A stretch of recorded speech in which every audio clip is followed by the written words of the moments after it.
you guys doing? January is over.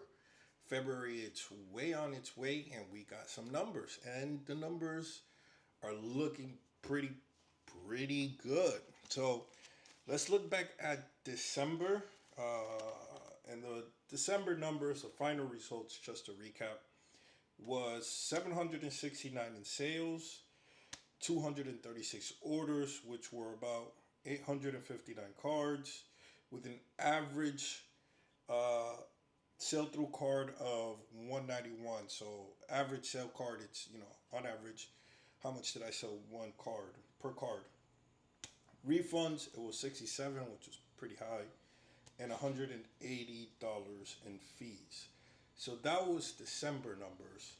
Let's look at January numbers. So final results for January, we're looking at sales 1,148. So we blew that one out the park. Orders 290, so just a little bit more. Cards 856, which was actually less. Average sell through was 2.91, so we went up. So we less sold cards, but at a higher price. So that's really good. Refunds $36.12, so we brought that down half. Really good to see. And fees $251, which it's good because again sales went up. So yeah, January was banging. It was really good. Now we still didn't hit the numbers I need because I need to be hitting around what I believe 2100, somewhere around there. I need to go look back at my target if I want to get to TCG Direct. Now, I think I stated it before. The goal this year is to prepare myself and prepare the business to take on TCG Direct. It's still part of the goal. I just don't know if things have changed, right? A few things have changed. TCG has upped their price, so I also upped my minimum price. My floor price before was at 25 cents. Now I bumped that up to 30 cents because TCG Direct, I believe their low is now 40 cents. So I don't know. I've been thinking about TCG Direct for a while now. That's always been like the next step, just to help production along, right? Because I'm trying to pump in and out as many cards as possible to create that cash flow, right? Come in, scan in, go out, right? And the biggest issue with that is shipping, right? Now, you're balancing the time and the cost, right? Because again, how many were there? 280 orders, 800, 856 cards sold. So that's 850 cards that were sent out to individual customers.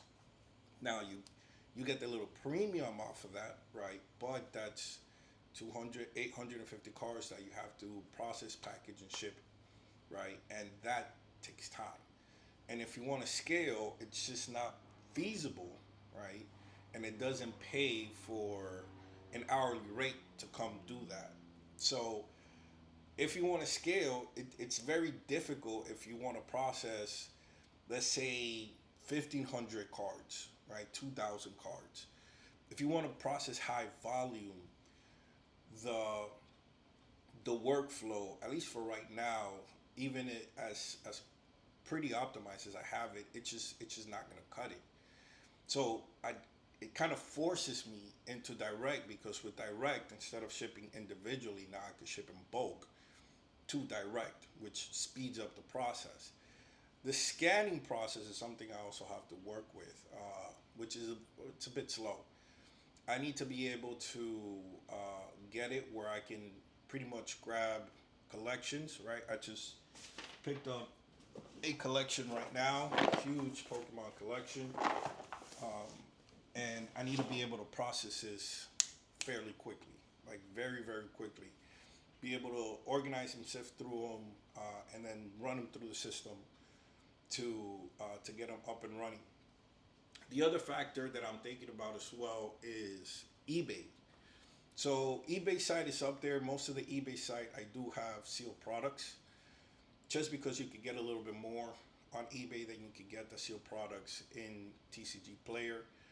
And I've been thinking about moving some high-end cards to eBay, but and I tested it a bit. Very premium cards, I do put them on eBay. Cards that are over, let's say, $50. I do kind of put those on eBay, and they sell fairly quickly, right? But anything under $50, I just keep them on TCG, just because of just the flow. And with the fees, might as well just keep them in TCG Player and have them go through the TCG Player flow. Um, but with eBay, in essence, I'm kind of rambling here, and I apologize. In essence, what I'm thinking about is whether or not to keep eBay and just consolidate everything to TCG Player. I have my site up and running, link down below on my TCG Player app. And the next phase, right, is to establish my own URL and my own website. But in the meantime, I think the one that TCG Player Pro provides is pretty good. It does the job. So a few things in consideration going into February. Again, everything is kind of starting to move forward. Sales are starting to pick up, inventory is starting to pick up, and the process is kind of it's flowing, which is really, really, really good. I really, really like January numbers. It looks like we're progressing in the right places. I know there was a lot of hiccups in regards to what was going on with the snowstorm. I know towards the end of January, now early February, um, there has been delays in shipping. So if you guys are watching and you've ordered, one, appreciate you. Two, just be patient. Orders are going out and they're getting delivered. It's just a little delayed because of the storms. But hopefully that subsides and we get back to a little bit of normal. Um, but yeah, the other thing I wanted to talk to you guys about was I looked at the type of cards, right, that were selling the most. And the majority that I've been selling, of course, as you guys know, is Magic the Gathering.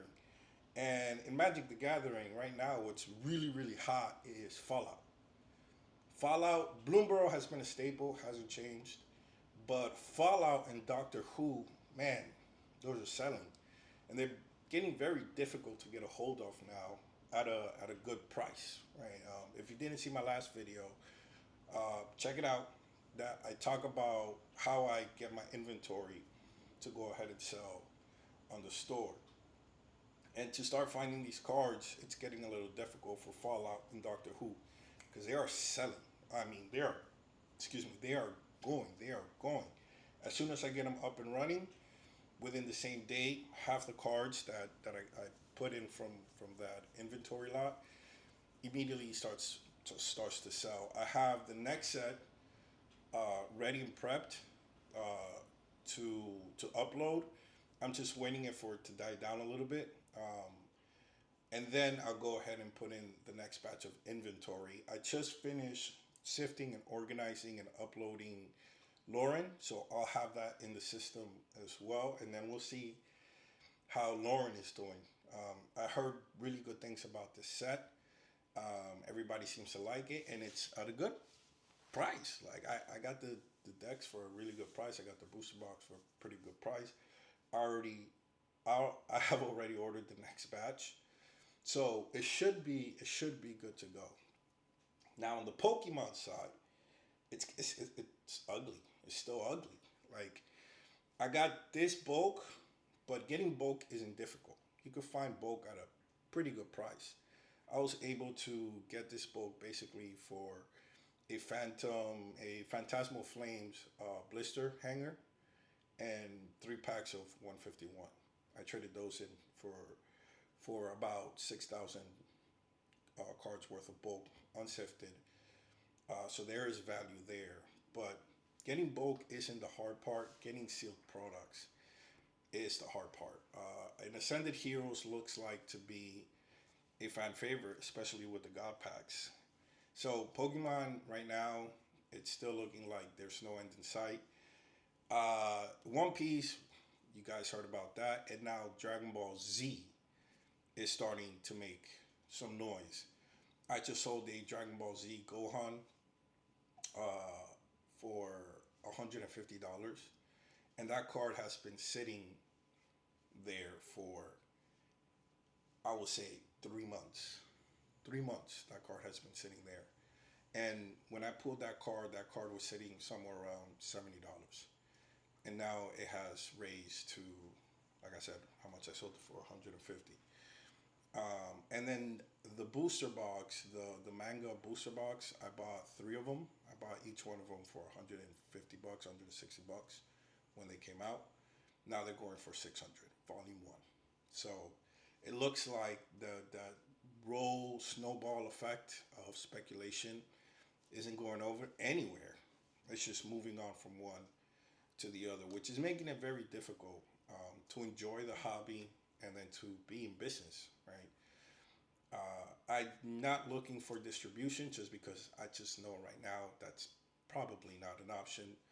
I think if you want distribution, you have to have a brick and mortar, or you have to have high movement, whether in your YouTube or in your online presence. It has to be, worth it for them. And I just don't have that right now. So there's no point of looking. But like I said, I am staging myself and the business to go that direction. Um, but it's looking pretty hard. But Magic the Gathering has been a staple. It has been true and true throughout these past 6 7 months. Sales have been solid. Movement has been solid. And the mechanics, everybody still likes it. I am trying to get into One Piece because it looks like One Piece seems like it's gonna be here to stay. Everything that I'm hearing, everything that I'm seeing, people are playing it, people are liking it. So I might invest a little bit more in One Piece. I have a whole bunch of Lorcana. It sits there. It sells maybe 3 to 4 a month. It's not moving. Lorcana doesn't look good. It doesn't look like the weight is there. At least not how it was before. I still have it there. I'm gonna keep it there. I'm hoping that maybe they get their stuff together. So let's see. Let's see where it goes. But January looks great. Let's hope for February good numbers and we can keep this train going. If you think I'm doing anything wrong or you have any hints or if you want to sell your bulk, hit me up. Until the next video, stay safe.